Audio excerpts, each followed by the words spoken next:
আজি যেহেতু ঠাণ্ডাৰ বতৰ, এই ঠাণ্ডা বতৰত মানে গাহৰি মাংসৰ লগত টেঙা মৰা বনাম, বগা টেঙা মৰা। আৰু আপোনালোককো দেখাও আহক মই কেনেকৈ বনাম। প্ৰথমে মায়ে ৰুই দিয়া টেঙামৰাখিনিকে দেখালোঁ আহক। এইপিনে মায়ে মানে ৰুই দিছিলে টেঙামৰা, আৰু এইপিনেও ঘন হৈ গৈছে যিহেতু, পিছে মায়েও উঠাই আছে, আৰু যিহেতু মাংসৰ লগত এতিয়া বনাব লাগিব। আৰু এইপিনেও মানে ঢেৰ কিবাকিবি ৰুই দিছিলে, দাংবডি চাংবডি, আৰু এতিয়ালৈকে ডাঙৰ হোৱা নাই। আৰু ৰঙা টেঙামৰাও ৰুইছে সিটো চাইডে, এতিয়ালৈকে ভালকৈ হোৱা নাই যিহেতু।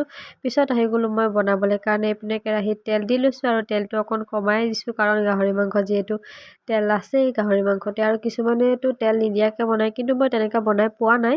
সেইকাৰণে মানে মই তেল নিদিয়াকৈ বনাই পোৱা নাই যিহেতু, সেইকাৰণে মই কেতিয়াও বনোৱাও নাই।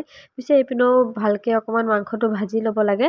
আৰু মাংসটো ভালকৈ ভাজি লোৱাৰ পিছত মানে টেঙামৰাখিনি কাটি পেলাই তাত দিব লাগে। আৰু কেৰাহীটো দেখিছেনে, পুৰিয়ে গৈছে। মানে মোৰ ওচৰত বহি আছে বেটা, আৰু বেটাই মানে অকণমান আমনিও কৰি আছে, তাৰ গাটো যিহেতু ভাল নহয়। আৰু এইপিনেও মই টেঙামৰাখিনি কাটি পেলাই এনেকৈ দি লৈছোঁ টেঙামৰাখিনি, আৰু মৰহি যাব যিহেতু।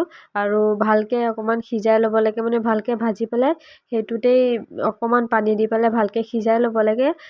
তেনেকৈ আৰু মছলা পাতি দি যেনেকৈ মাংস বনায় তেনেকৈ বনাব লাগে চিম্পুলকৈ। তেনেকৈ একো বেলেগ ইনগ্ৰিডিয়েণ্টছ দিব নালাগে। পিছে এইপিনে ধুনীয়াকৈ মাংসটো অকণমান গ্ৰেভিকৈ থৈছোঁ। পিছতকৈ আকৌ মানুহজনে বনালে এইপিনে গাহৰি মাংস, মানে আলুৰ লগত বনালে সিও। তাৰপিছত মই বনালোঁ আকৌ দালি, মানে দালিটো বহাই দিছোঁ, কাৰণ যিহেতু অকণমান শুকানেই হৈছে ন, দুটাও ভাজি হৈ গ'ল, গ্ৰেভি ভাজি। পিছত দালিটো নহ'লেতো নহ'ব। এইপিনে পিছত ভাত খাবলৈ কাৰণে ওলালোঁ চবলৈ। পিছে এইপিনেও ধুনীয়াকৈ মই ভাতটো খাই ল'লোঁ। আৰু ভাতটো খোৱাৰ পিছত মানুহজনে আনিছিলে দাৱাইটোতো খাব লাগিব। পিছে আজিলৈ আহিছোঁ, বাই।